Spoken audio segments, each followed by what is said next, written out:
bienvenidos a Café Reflexivo, un programa para vivir mejor, para encontrarnos con nosotros. Hoy vamos a estar hablando de los 7 nuevos pecados capitales. ¿Cuáles son los 7 nuevos pecados capitales y sus correspondientes virtudes? Me presento, mi nombre es Jorge Muñoz, soy el creador y coordinador de Café Reflexivo. Me presento a Ernesto Kirchner, abogado, escritor, y bueno, hoy vamos a estar charlando sobre esto, a ver de qué se trata, pecar, ¿qué es el pecado? ¿Qué es el pecado en la actualidad? La palabra pecado tiene una fuerza demasiado religiosa. En realidad es ir en contra de Dios y en contra de la humanidad.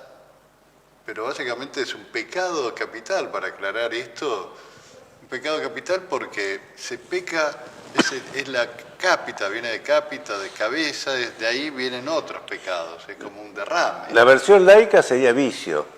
Un vicio. Pecado es la versión religiosa, vicio es la versión laica. Las virtudes y los vicios. Las virtudes y los vicios, claro, pero el pecado es como cae, es como parecería más potente que un vicio, el pecado. Pero vamos a repasar qué tiene esa connotación religiosa fuerte. Claro, porque ahí donde viene. Hay que ser virtuoso. ¿Pero qué es ser virtuoso? Parecería que ser virtuoso es estar en una virtud de lo religioso.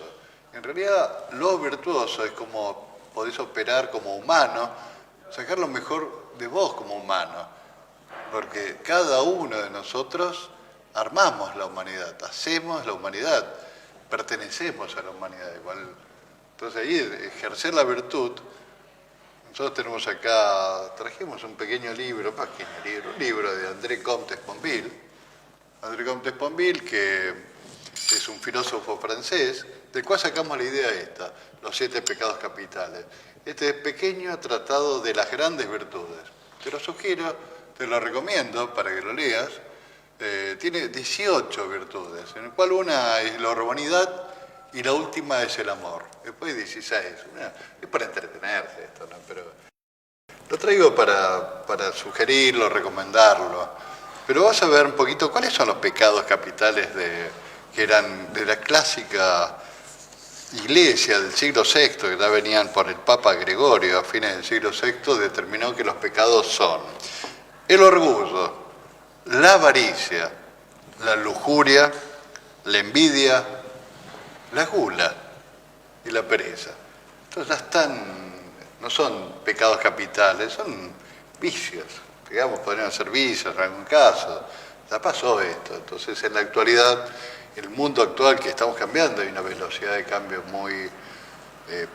que inclusive podemos determinar cuáles son los pecados hoy, pero dentro de 5 años puede ser que sean otros. Entonces ahí tenemos que ahora, vamos a basarnos en lo que dice André Comte Sponville, pero podemos tener nuestro libre albedrío para determinar qué pecado. Sí, puede ser una buena guía para empezar a charlarlo. A charlarlo, sí. Es decir, los pecados, a mi modo de ver, son siempre, los vicios, son básicamente siempre lo mismo, lo que cambia es el contenido. Es decir, por ejemplo, en la Edad Media posiblemente fuera avaricia querer ganar dinero. Hoy es una actitud normal. Por eso en la Edad Media se condenó el lucro. Por eso se condenó la usura. En realidad, si se condenó la usura es porque todo el mundo la practicaba, si no, no hubiera sido necesario condenarla. Directamente la gente se hubiera portado bien de entrada. Pero como oficialmente no se la podía admitir, inclusive llegó a crearse el purgatorio para que la gente decente que había tenido que recurrir al lucro y al interés pudiera purgar sus vicios antes de tener acceso al paraíso. Al paraíso, un premio, claro, ahí está el premio a la zanahoria adelante. Pero ¿qué podría decir con respecto al vicio? ¿Qué es un vicio? ¿Qué está determinado? ¿Quién determina la máquina de moral? Porque tenemos que determinar qué es moral. Bueno, ningún pueblo ninguna aldea, ninguna sociedad puede sobrevivir sin respetar ciertas reglas de juego mínimas de convivencia. esas reglas de juego o se imponen por la fuerza o son aceptadas voluntariamente por los miembros del grupo. O sea, cada grupo, cada país tiene su moral, ¿no? Por ejemplo, los pibes de la esquina que están en la Plaza Libertad, por ejemplo, este programa sale desde la ciudad de Buenos Aires. La Plaza Libertad, los pibes que se juntan ahí en una época tenían su propia moral, digamos, su dictado de reglas determinadas, como también en una cárcel debe haber su moral media. Claro, que en la medida que no cuaja con la moral común, es vista como disfuncional y sancionable. Pero inclusive en la cárcel también hay normas de convivencia positivas. También hay gente que aprende a respetar a los otros o que aprende ciertos oficios o que tiene que mejorar. Más allá de que si las cárceles no están bien administradas o no cuentan con los recursos suficientes, se generen otro tipo de vicios y otro tipo de padecimientos que no son inherentes a la sociedad carcelaria de por sí. Vicios en una cárcel ahí, es un lugar. Como los hay en la vida común. En la vida común, pero si uno calcula qué virtudes desarrollar ante un vicio, ante un pecado, ahí es donde tenemos que ver cómo trabajarlo, porque trabajamos en cada uno, es fácil echarle la culpa al otro, los culpables son los otros. Yo no puedo hacer nada. Semana pasada tratamos el tema de la semana pasada. ¿Cómo sumar fuerzas para vivir mejor? La gente dice, no cree, o sea, se aferra a lo malo, el mal viene de afuera, está restringido por cosas de afuera, la moral, la regla, la economía, o por ejemplo, como vos comentaste, en algunos lugares es pecado ganar dinero. La verdad que, bueno, el dinero es un buen invento, podríamos charlarlo después que se... Sí, a veces se lo dice de una manera muy hipócrita.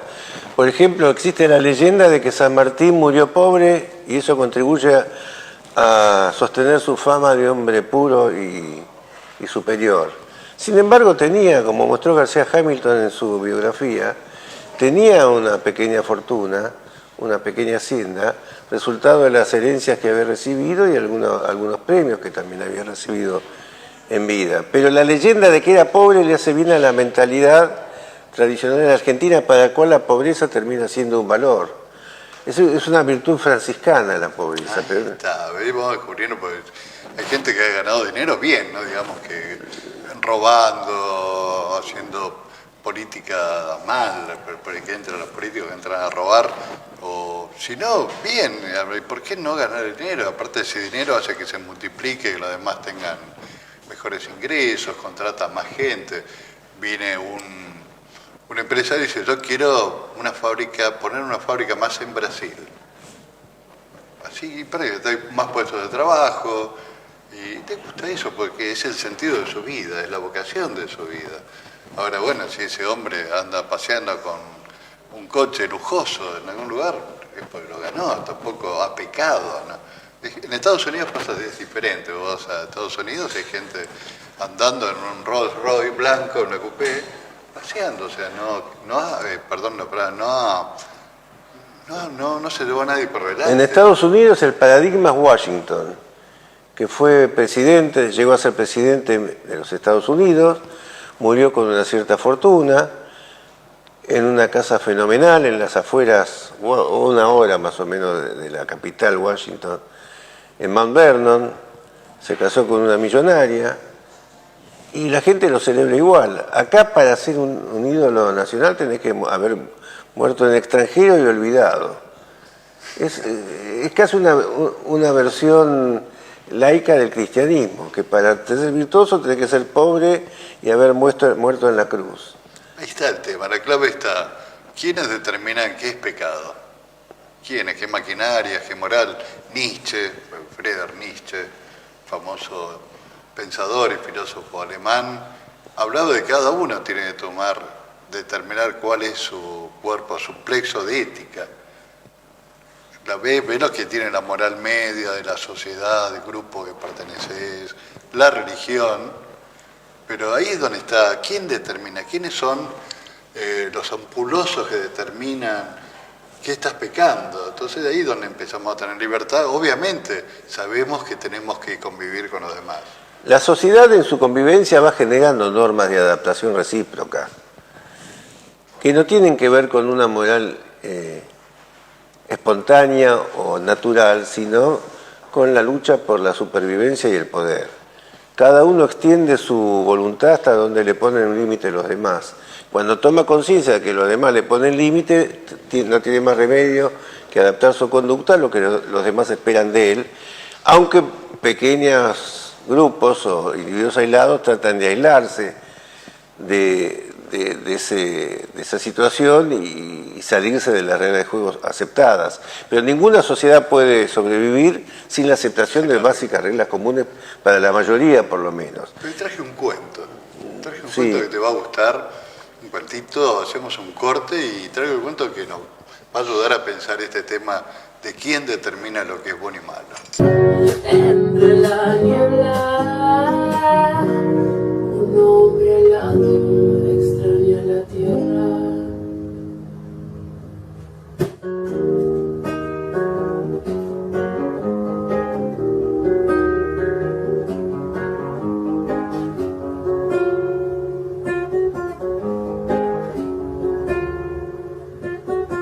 Me verás volar por la ciudad de la furia,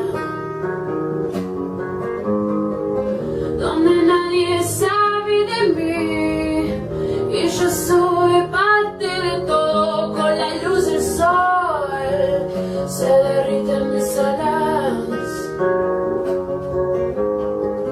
solo encuentro en la oscuridad lo que me une con la ciudad de la furia.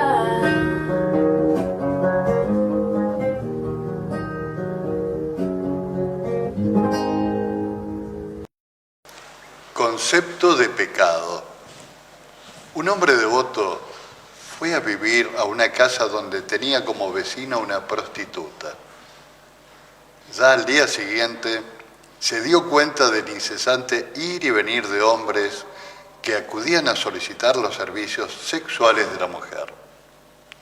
Escandalizado por la situación, se dirigió a la prostituta en estos términos: mujer malvada y pecadora, que corrompes a los hombres, arrepiéntete de tu conducta.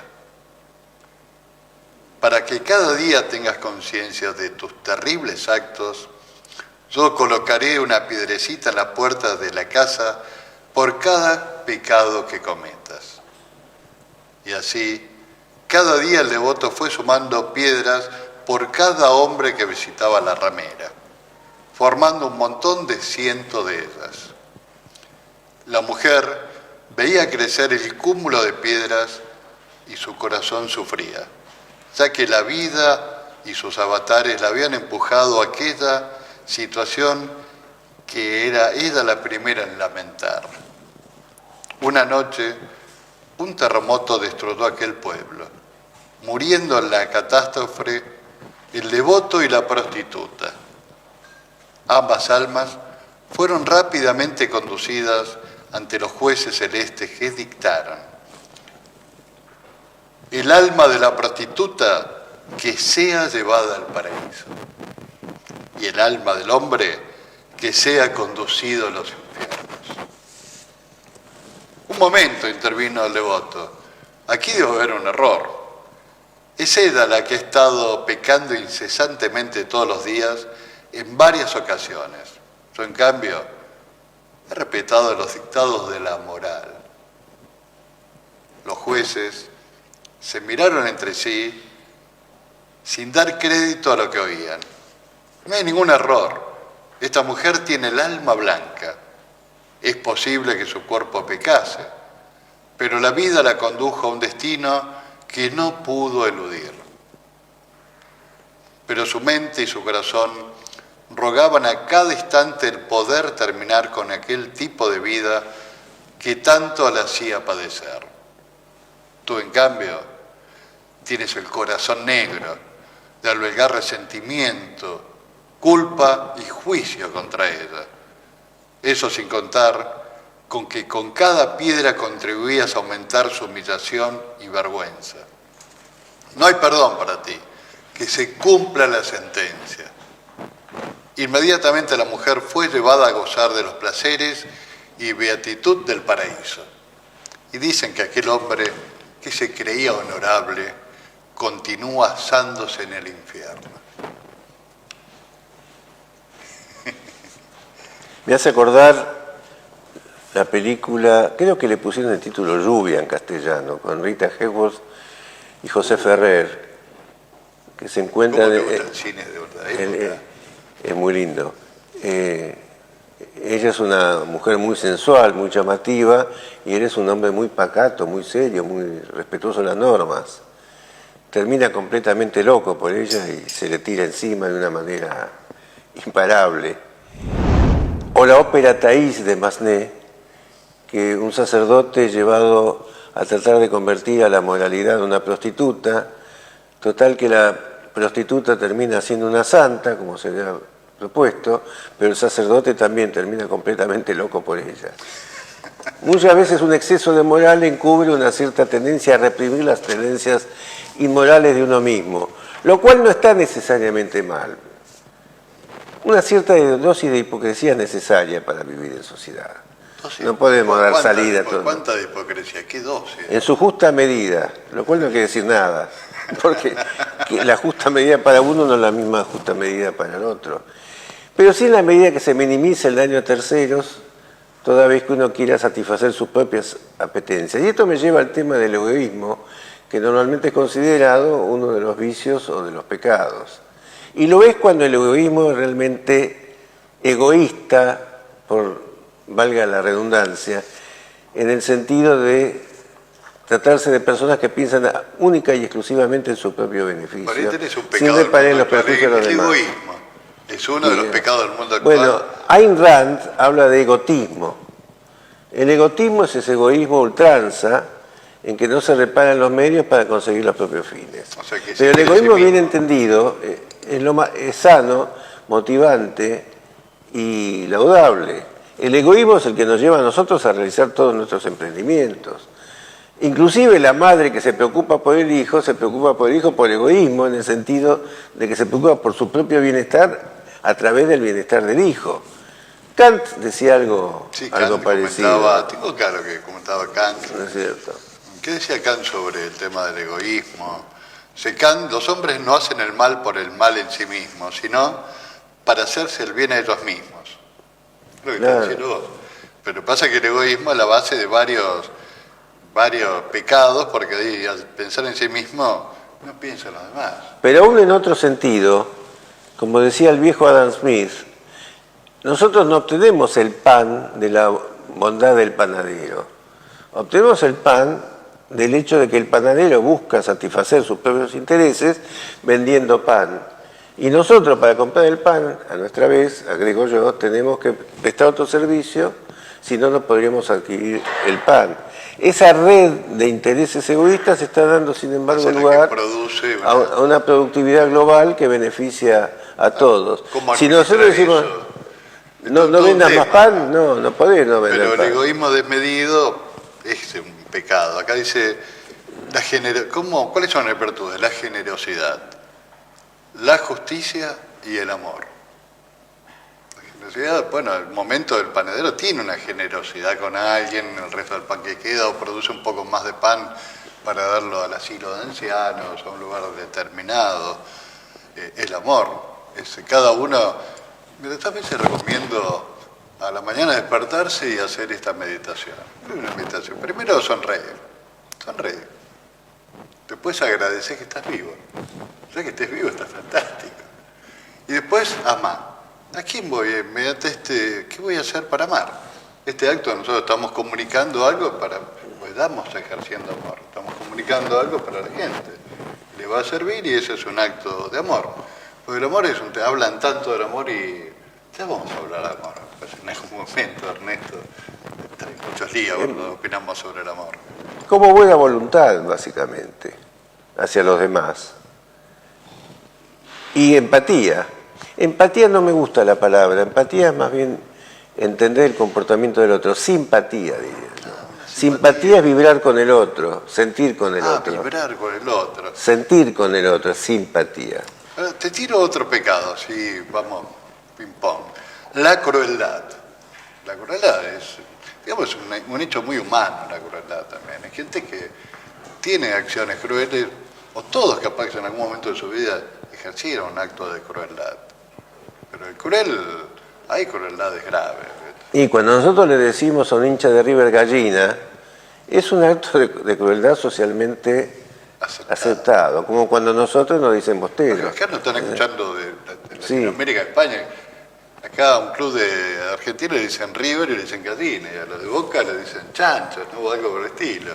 Pero digamos que podría llegar a ser algo divertido, como un folclore del fútbol. Es una salida para los resentimientos bajos que portamos de todas maneras, porque debemos controlarnos en la vida civilizada y no darle rienda o oportunidad de salida por otra vía. Interesante, los deportes. Sublimamos de alguna manera. Se sublima, por antes ¿qué hacían?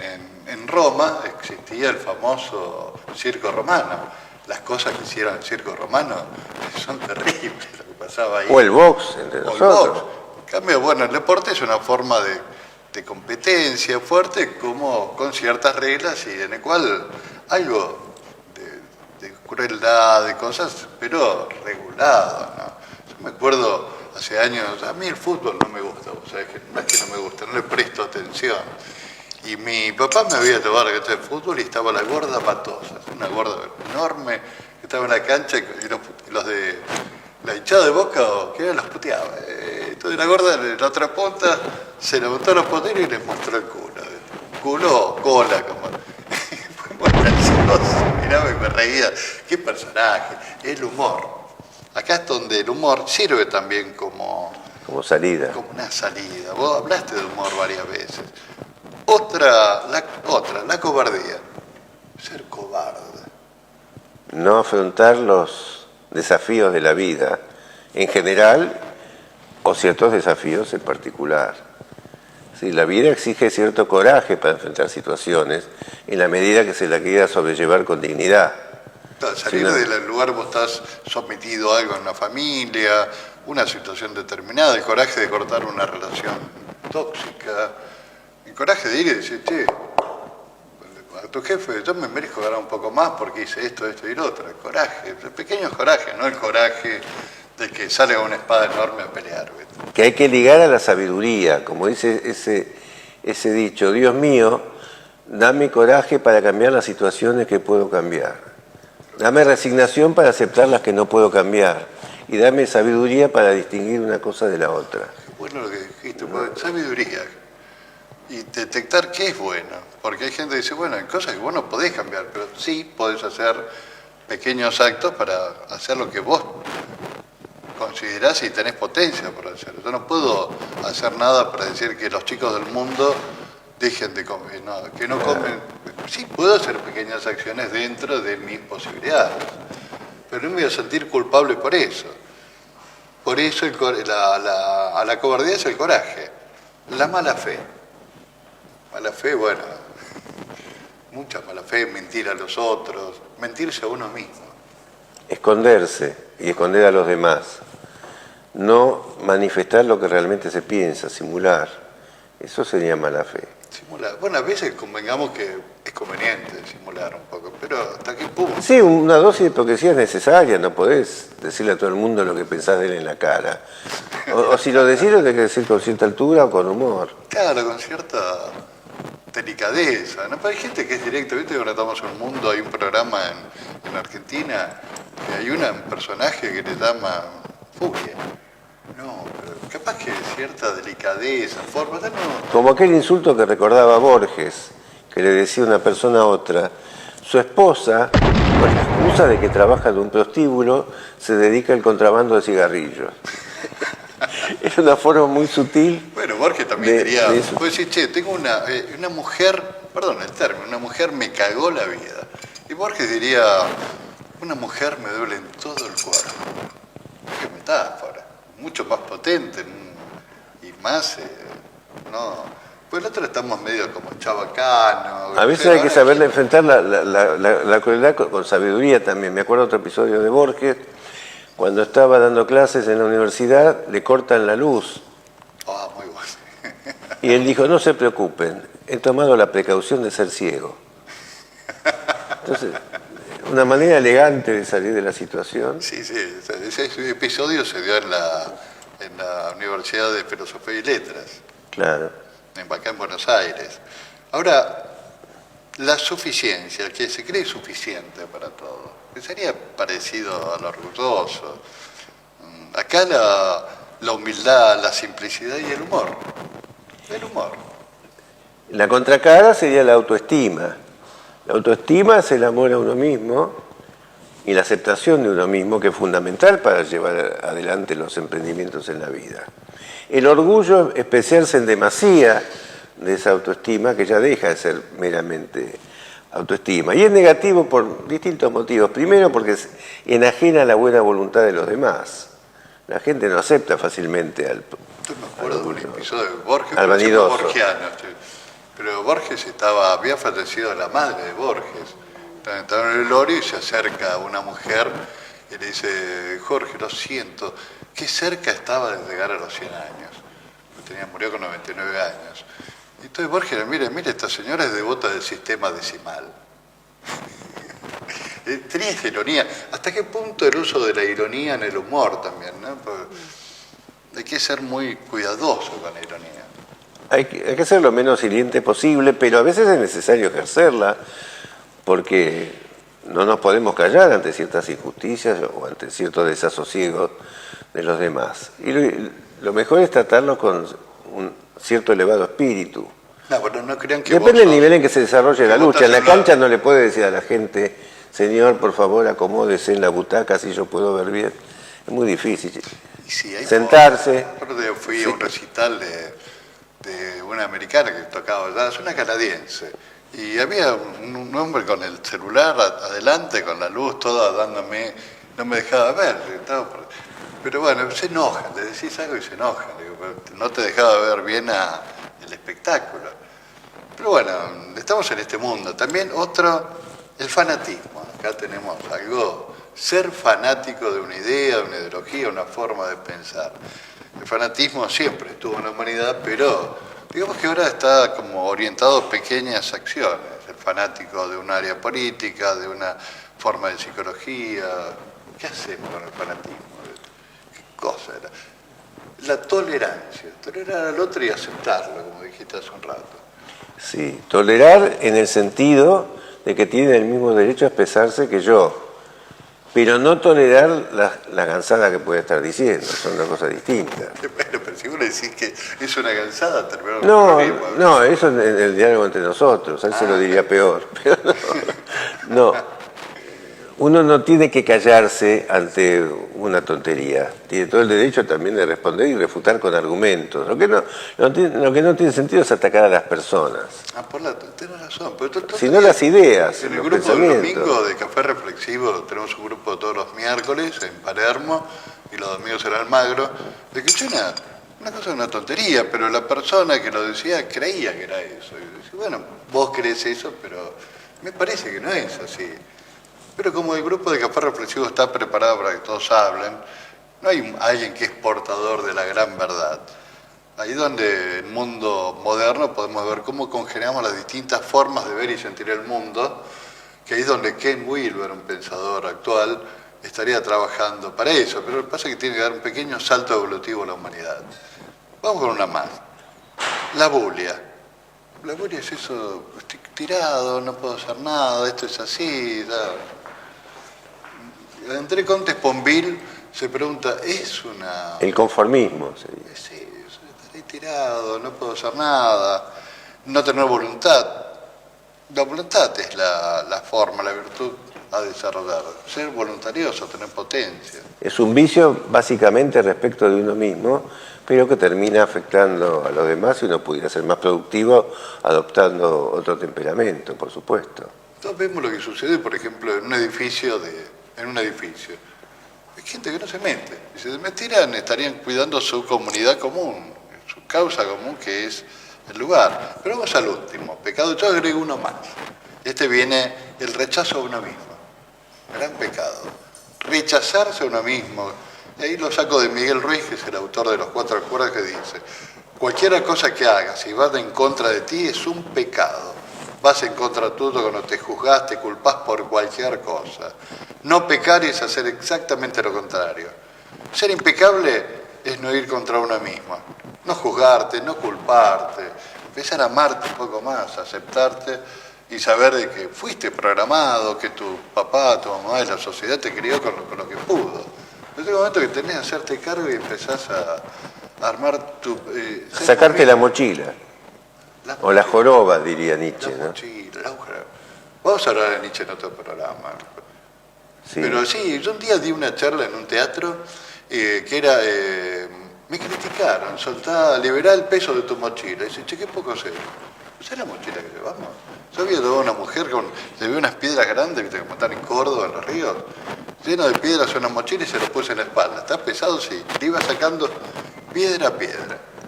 Eso es liberar. Me estoy acordando de una fábula de Fedro que dice, no me la acuerdo en latín exactamente ahora, pero dice que Júpiter a todos nos cargó una joroba en la espalda, pero la puso en la espalda. Entonces nosotros vemos la joroba de los demás, pero nunca vemos la propia. Muy buena. Bueno, estamos redondeando el programa. Les agradecemos que nos han seguido. Mi nombre es Jorge Muñoz, Ernesto Kirchner. Si necesitan un buen abogado, ahí tienen un buen abogado. Yo soy counselor, psicólogo social y también oriento a las personas. 2 somos escritores. Y bueno, lo mejor para ustedes. Chao, chao.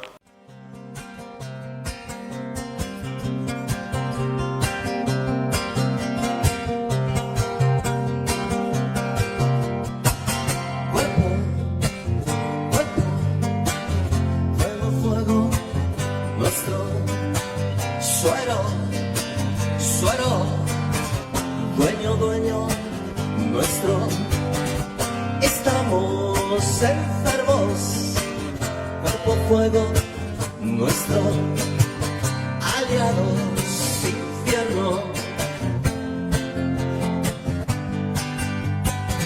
silencio para vos, cuerpo, fuego, nuestro, pecados parados hoy. Se daban en la oscuridad motivos para confesar crímenes en la intimidad, cositas fuera del